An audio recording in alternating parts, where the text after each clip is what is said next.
I think the entire educational system at the upper levels, if you're not in STEM, is a complete scam. I think it's a complete waste of money. I think it's a complete waste of time. And I think that it's all it is a formalized, very expensive sorting mechanism for people of IQ. I could have gone directly from high school to law school with maybe 1 year of training and then done 1 year of law school and been done. Okay, the reality is that this is a giant scam. And this, again, is a bipartisan problem, but it's just a generalized problem. I think the educational system is cruising for a bruising. And I think all that's necessary for it to completely collapse on the non-STEM side where you actually learn things is for people who employ to simply say, give me your SAT score and I will hire you for an apprenticeship directly out of high school. That it would cut out so much of the middleman. This is a moment when if I was Destiny, I would ask Ben Shapiro about the hiring practices at the Daily Wire. I'd say, look, you have a company, you employ, dozens, if not hundreds of people. What are your hiring practices? They're not doing this. They're hiring college graduates. Certainly when you look at certain institutions, I think that one of the things that people on both sides of the aisle are constantly looking at is, has the institution suffered such capture that there is just no capacity to fix it? And when you talk about the universities, I'm not going to blame conservatives for the failure of the universities because they haven't been present in major positions at universities since effectively the late 1960s. And you can go read Shelby Steele's work on this, where he talks about how, he's now a conservative Black person. He was a liberal Black person at the time. He was actually quite a radical Black activist at the time in the 60s. And he talks about walking into the office of liberal administrators who are largely on his side with regard to civil rights and being a radical, him claiming that the systems of the university were inherently broken, were inherently wrong, unfixable. And he talks about this, it's a very evocative episode where he's talking about how he's smoking. And as he's smoking, the ash is growing more and more, and the ash falls down on this very expensive carpet. And the president of the university, who's listening to him rant and rave, Shelby Steele says, I thought he was going to say something about this. I was wrecking like $1,000 carpet in his office being a jackass. And instead, I could see him wilt inside. I could see him collapse. He didn't have the institutional credibility or the intellect or sort of the spiritual strength to just say, listen, I agree with you on some of these things, but you're acting like a jackass. And what you see in the late 1960s and early 1970s is, in fact, the collapse of these institutions to the point where by the time I was going to college, there was this radical disproportion between conservatives and liberals. And the problem is that when it comes to a system like the universities, basically you have to separate the universities off into two separate categories. Well, I just want to say, because I want to comment, that's a very interesting story that guy is talking about. And to me, like if someone comes into my office, right, and they start ranting and raving about this stuff, and they're doing this action, which to me, I think one of two things is going on, right? One, this person is so engaged with their timeout that they're absent-mindedly allowing a potential like big piece of ash to come and destroy my carpet, right? And if that's the case, if it's absent-minded, and I say, oh, and I like push an ashtray forward to them, like, and then if they're just absent-mindedly doing it, they might be like, oh, and they'll just do it, right?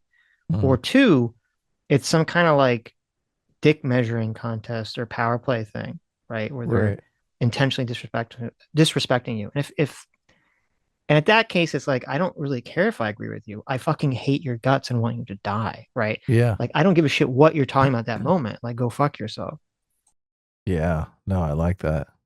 So, but it is an interesting story that he would.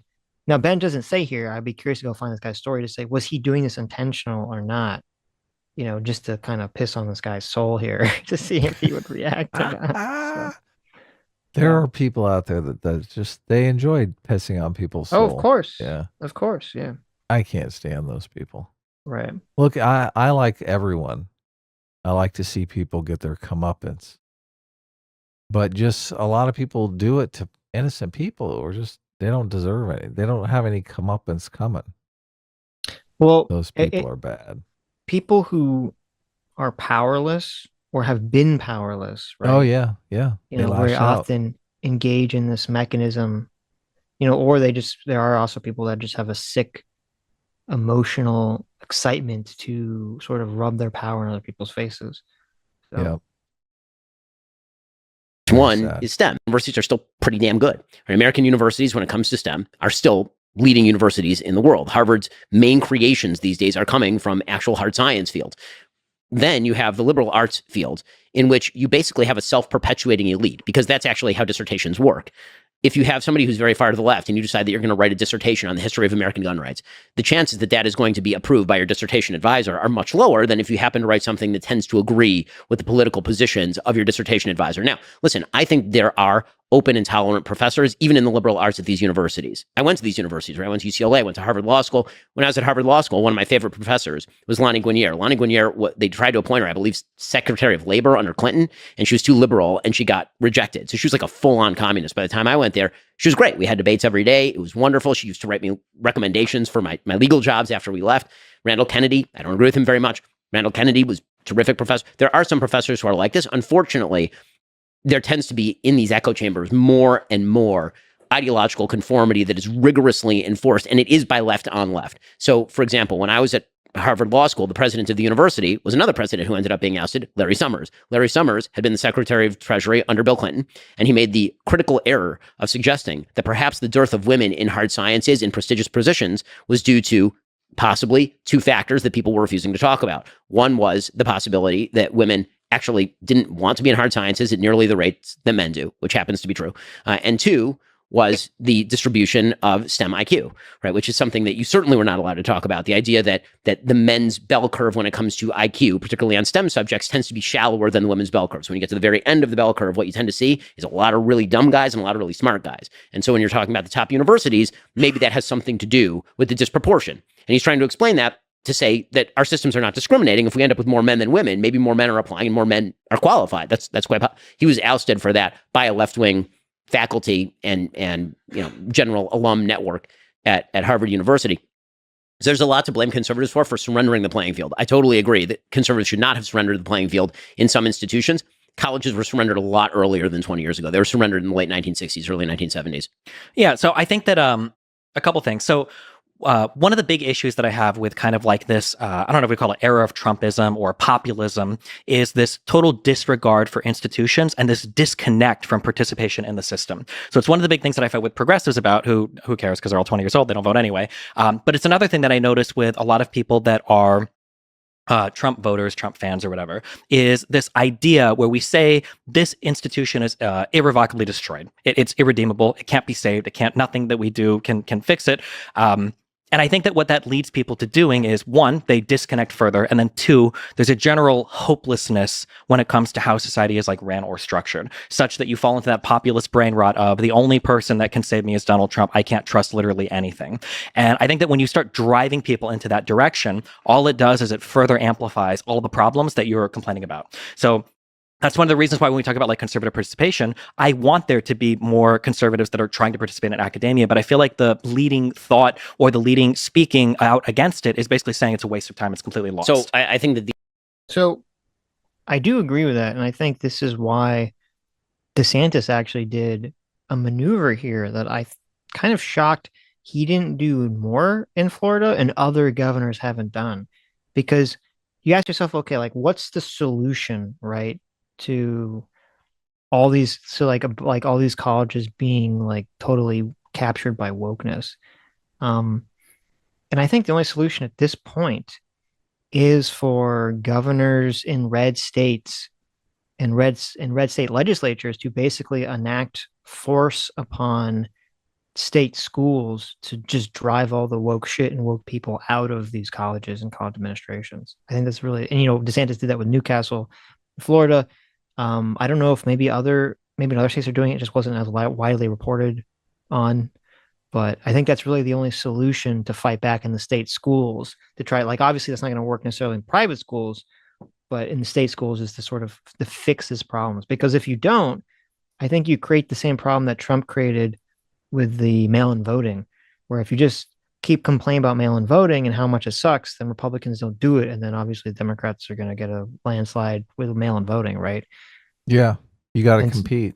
So you got to compete. You do it where you have the power to make the change. Right. Yeah. And to try to create an alternative where you say, listen, here in the red states, we're going to make college like not dog shit again. And they could even push to make it more affordable, right? We're going to make college affordable. Like that'd be an interesting ploy for red states to compete with blue states to say, listen, we're going to make state schools here affordable and not like bullshit. We're going to get all the woke nonsense out of our colleges. Yeah. So. I mean, Haidt and Greg Lukianoff were working on some sort of rating system for wokeness. I think that's where Mm-hmm. the free speech metric came from that they were tossing around with Claudine Gay and the Harvard Right, scandal. the fire people, yeah. Yeah. They scored last on that Right, because they're woke as hell. right. The alternative to that is Mhm. that you're seeing on the right Mhm. a growth of, for example, alternative universities. Saying, Yeah, "You but won't this let is us the in." worst thing. No, I don't think so at all. I think competition is a great way of incentivizing some change on behalf of universities that may have forgotten that there's an entire other side of the aisle in the United States. No shot. I don't think even you think that. So first of all, let me make Yeah, it clear. go. I think the entire educational system at the upper levels, if you're not in STEM, is a complete scam. I think it's a complete waste of money. I think it's a complete waste of time. And I think that it's all it is a formalized, very expensive sorting mechanism for people of IQ. That's all it is. People take an SAT, you go to a good school, you take 4 years of bullshit. I know, I did it at UCLA. And then we analyze based on your degree where you should go to law school. I could have gone directly from high school to law school with maybe 1 year of training and then done 1 year of law school and been done. Okay, the reality is that this is a giant scam. And this, again, is a bipartisan problem, but it's just a generalized problem. We have, hey, you want to talk about things that hurt the lower classes in the... Do you agree with that or disagree with it? What's that? Were you reading something? Yeah. Okay. Ben basically made the argument that like, unless you go to college for like a STEM degree, it's just It's all bullshit. It's all I heard scam, that part. Yeah. right? And and that he could have just gone to like 1 year of some in between thing between college and high school, then gone to 1 year to law school and then been done. I think college is the place that you go to meet your spouse, and that colleges are priced at different levels so that you meet a spouse that's of comparable wealth and status as you. So, I mean, I do look, we've clashed over this kind of thing before. I don't think the colleges are offering any magic secret sauce that you can't get a whole hell of a lot cheaper than they're doling it out in college. Yeah. Well, nowadays, obviously, things are different, right? Because of the internet and the access to information that people didn't have, Right. 20, 30 years ago. Yeah, but it's funny because 20, 30 years ago, college actually was affordable. Like now, not Right. only do they have access to make it 10 times cheaper, it's 10 times more expensive. Yes, that is It's true. ridiculous. Look, I didn't graduate from college, in debt for fucking 20 years. Yeah. Yeah. What these kids are facing now, college, look, I can't imagine. Like, yeah, I mean, college was kind of bullshit when I went, but at least I feel like I got a decent education and it didn't put me in a lifetime of debt. Like, I can't imagine being in a lifetime of debt for the education that I got, though. Yeah. Yeah.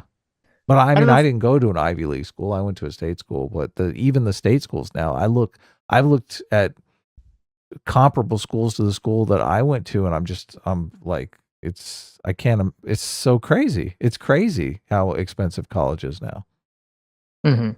Yeah. Yeah, I don't know if I would say flatly that every non-STEM major is a scam. I would say there's a lot of non-STEM majors. I would say there's a lot of majors, period, that are like a huge waste of money and scams. Would Right. agree with that. But look, my degree. Oh, go ahead. I'll let you finish. Right. So I do. Yeah. So I do agree. There's a lot of bullshit in colleges. There's a lot of fat in colleges, and I would like for there to be some kind of way to trim the fat of colleges. I don't know what the way to do that is because essentially colleges are just giving people what they want at the moment, right? Unless you have the government step in and basically make some sort of top-down approach to things, which would be an interesting experiment on state schools to see what would happen if state schools kind of got rid of a bunch of the bullshit. Obviously that would be a huge political fight because not everyone agrees on what the bullshit, is. Yeah. You obviously have a college degree. I have a Bachelor of Fine Arts, so like it's not. I wasn't a STEM. Wasn't a STEM major, but I mean, neither, I did neither was I, by the way. So I did I took a bunch of psychology. I took a bunch of biology just because you have to take certain classes like that to graduate. Right. And also, I mean, I was interested. I legitimately took psychology and stuff like that, extra classes just because I found it fascinating. So, I think I could have easily, and there's been points in my life when I regretted not going into STEM or something more academic, because Right. I feel like I could have done much better, but I was really just kind of I've always been internally motivated to work on my art. So my art always came before school, any of that kind of stuff. So it Sure. seemed crazy to me that I wouldn't go. But every single job that I've ever applied for has always been like, you've got to have a degree to apply for this job, even if it's Yes. just some, design job working in some advertising agency. So, I mean, I'm happy I had the degree because I could always get jobs. I think without the degree, I probably couldn't have got a lot of jobs that I did get. So, Yeah, because the I mean, it's a mixed degrees bag. because having a degree is a lot more common nowadays. It's just kind of like it's like the next step up from a high school diploma. It's just a symbol or a sign that like you were able to participate in college, and pass, right? As Right. opposed to like whether you learn something specific in college that's going to help you in that specific role of the job. It's just like another, which I think Ben is correct. It's just another sorting mechanism that jobs are kind of relying on. It shows that you can be at a place at a certain time consistently. Like Yeah, I that's, mean, sure, right. I guess so. And do just the bare minimum enough to succeed, right? yeah, At whatever the task exactly. is. Yeah, sure. Exactly. Yeah. That's That is part of the true. sorting mechanism. That is So, part of the sorting mechanism. Yeah. Um, I yeah, I think that part of the problem is like, and I don't know, maybe this would go into my fanciful idea that like all kids out of high school should have to do 2 years of some kind of service, whether it's military service or some kind of public service, to create like unity in the country. Is that part of that should be maybe to figure out what it is you want to do? Because I think part of the problem is a lot of people, a lot of kids, including myself, you enter into college, you don't necessarily know what the fuck you want to do, right? And so if you're spending 1 or 2 years, 3 years of time trying to figure out what you want to do with the rest of your life, I mean, that's a lot of money, depending on what school you go to, right? You're spending, you don't really know what exactly it is you're trying to do. yeah, you definitely have. You're trying to figure it out. Your 20s are very difficult because that's really, you're trying to launch yourself into life. Yeah. And yeah, there's a lot of people who give you bad advice, a lot of non-advice.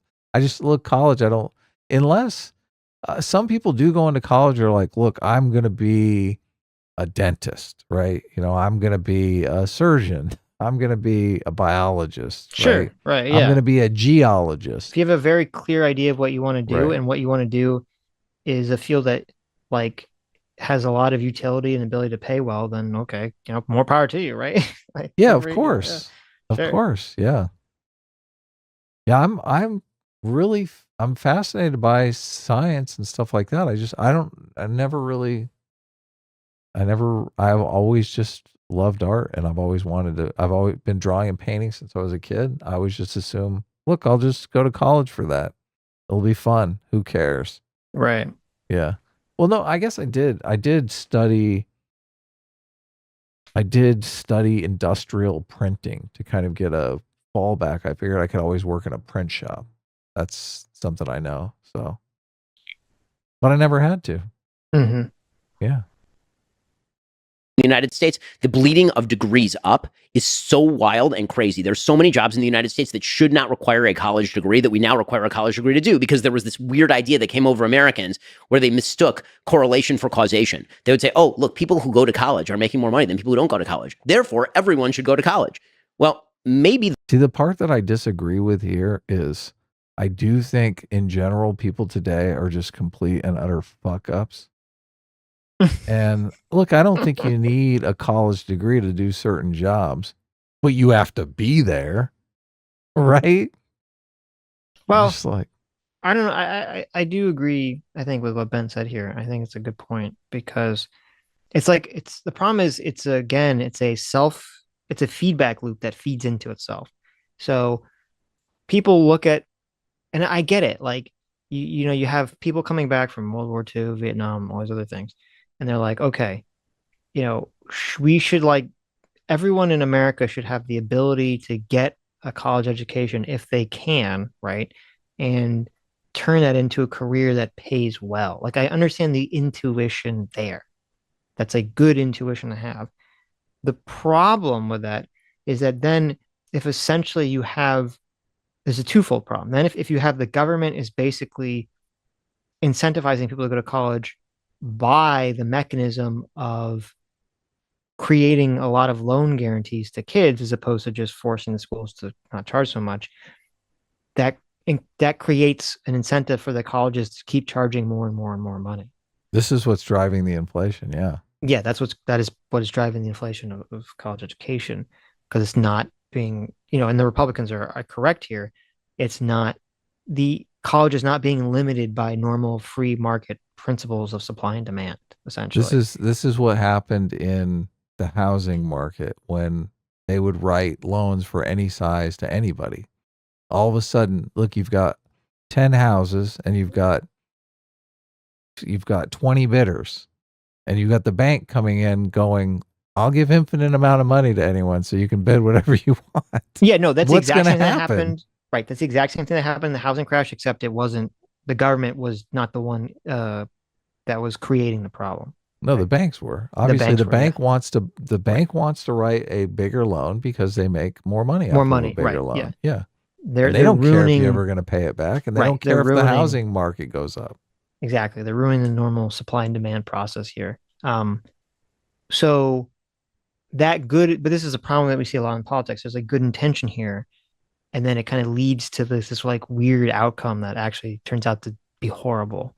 Right? That scenario actually creates the market value of the house becomes the value based on whatever the least financially literate person bids, because the least financially literate person is going to bid the most money. Right? It's Right. completely perverse incentives. Yeah. But then going back to college for a second, but then also not only does that create the problem where it's like too many people are like that the expense of colleges just spirals out and out of control, but that also expands, what people are really studying in college to a bunch of things that maybe you could study or you're fine studying, but maybe you shouldn't be studying in a level of cost at which college education nowadays requires, right? See, look, there is some overlap here between the situation with the financially illiterate homebuyers, because you do have these people who are dumb financially by taking out these massive student loans, and then you have to accommodate them like teaching wise, right? Yeah. We're obviously not very bright. What are you going to do? Let's teach them, I don't know, Marxism. Right. Well, that's part of the I think that's part of the cultural attitude problem with America, which is that there was definitely an attitude. I don't know what it's like now, but there's definitely an attitude when I was growing up of like, you should do whatever feels right to you in terms of like a job. That was kind of the message that was fed to me. It wasn't really a message of like, you should try to find something that interests you that will make you money. Right. Yeah. And that's really the message you should be teaching children. Like, yeah, you want to find something that interests you, but you need to find the intersection of thing that interests you and thing that makes you money. That's the X that you're looking for when you go to college, trying to get a degree. So you got to find both those things. Sitch. You have to follow your dream. What are you talking about? Yeah, this is America. You got to follow your dream. You have one following your dream, and then listen. People have more than one dream, Adam. I don't know about you. There are multiple dreams. Okay, you gotta find the dream that lines up with the makes you money. Right? My parents knew from an early age that I had a dream, and they encouraged me to follow my dream. But they said, "But you need a plan B. You need a backup plan because sometimes dreams don't happen." Right. So that's basically how I've lived my life. Look, I would be more I would have more regrets if I never tried to do like the big thing I want to do than just like knuckling under and saying, look, I'm going to be a dentist. I'm going to be a dental hygienist, Mhm. right? Oh God, that would look. Some people can do that, but I do think you're depriving people of some great life experience. Look, the best plan is follow your dream, but come up with a backup plan. Well, That's okay, the best right. advice. Yeah. I don't necessarily disagree with what you're saying. Mm-hmm. I mean, that's essentially what my parents did, right? I had the dream and then I had the backup plan. My backup Right. plan was psychology, which I studied and got a So double you look, major your parents are smart. in school, right? Yeah. Well, but, you know, the problem Yeah. is like when you're a parent, there's not a universal answer for how exactly you should treat your child. Yeah. And not all children are the same. Like, for example, like you are very self-directed, right? So your parents could be like, follow your dream, but have a backup plan, and you just go and you do it, and you do all this, following your dream, right? I was a child who definitely needed a lot more external uh Mm-hmm. forcing down a pathway, right? And my parents actually probably did me a disservice not kind of, having a little bit more reins on me as I was growing up, right? Now that I'm an adult, I can look back at myself and realize that as a child, I needed more external control or guidance, maybe in terms of my actions when I was younger. And Or so structure. more structure, yeah, it would probably be a nicer way to say it. I needed my parents to crack the whip harder on me, and to like be more watchful eye, to make sure I wasn't fucking around. And so, you kind of, as a parent, part of the difficulty of being a parent is like feeling out your child to feel exactly where it is that they are and how to, and I don't, maybe, and how to fix it. Cause maybe, I don't know, I was a very rebellious kid. So maybe I would have just rebelled harder against my parents if they did that. I don't know the answer to that question. Maybe I would have just been worse if they tried to, structure me more, or to keep a mindful eye over me more as I was in school and like fucking around. Yeah, I mean, I was super rebellious. School was super easy for me. So I excelled at school and barely did anything. Yeah, but okay. Well, I don't know, but when you went to school, for me, school was super easy in terms of like I could do well on all the tests, but I never did any of my homework. Yeah. But Homework. Fuck, right, but then that who would translates do into that? bad grades. I Right? never read any books or any of that stuff. I always just listened to lectures. Like the book, I was like, because the dyslexic thing, I was like, Right. That's what I did. Read. Right. I can't read this book. I know. Right. I'll be But here all day. that's what I did too. But it's like, okay, so if you get good grades on all your tests and you don't do any of your homework, that translates into C's or D's depending on the class, right? Well, So, translated to like B pluses for me, well, it man. depends on what. Maybe A-minuses. when you went to Yeah, school, there was a much bigger emphasis on test. It actually maybe. depended on the teachers. Because yeah, if I had a teacher that was very test oriented, I would do very well in the class. If I had a teacher that was very homework oriented, I'd do very poorly in the class. Right. Right. Yeah. Yes. Math homework I could always breeze right through. Math homework was Sure. never too difficult, but those books, oh my God. Read 5 chapters. It's like, how about no? Right. Yeah, but you had a learning disability. It's not, it's not your fault. Yeah, but I also look having a excellent memory. Like I can listen to lectures and just remember everything. So that helped Sure. me a lot. The tests I could just ace. Right. Because they don't put what's on the reading they put what they've said in class. Teachers are always more likely to test on what they've said than what some reading thing in a book that they never said. Of course. Yeah. Don't let Sitch spoil it for you guys. You guys need to follow your dreams, okay? I don't agree. Listen. Listen. You need a backup. You need the dental hygienist degree for the backup, but you need if you're gonna move out to Hollywood and become a famous actor, you need to do that shit, okay? You don't want to be on your deathbed and oh my God, I wanted to hang glide and I never did. Okay. I wanted to be a professional go-kart racer and I never did it. You don't want, look, that's the kind of regret you're never going to be able to live with yourself. Uh-huh. Be the professional go-kart Okay. racer, okay? So Who knows? It may, you may die in a go-kart accident. Right. It's better than wishing you had and didn't do it.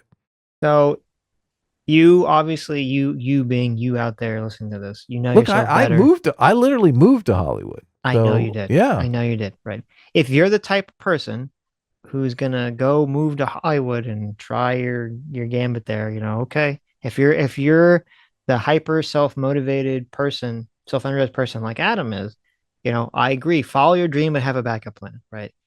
If you're not, if you're not one of those people, if you're part of the 80% of people that are not that, I would suggest to find the intersection between your interests and the thing that makes you money. I think that'd be a little bit more Yeah. a little more consistent to success pathway.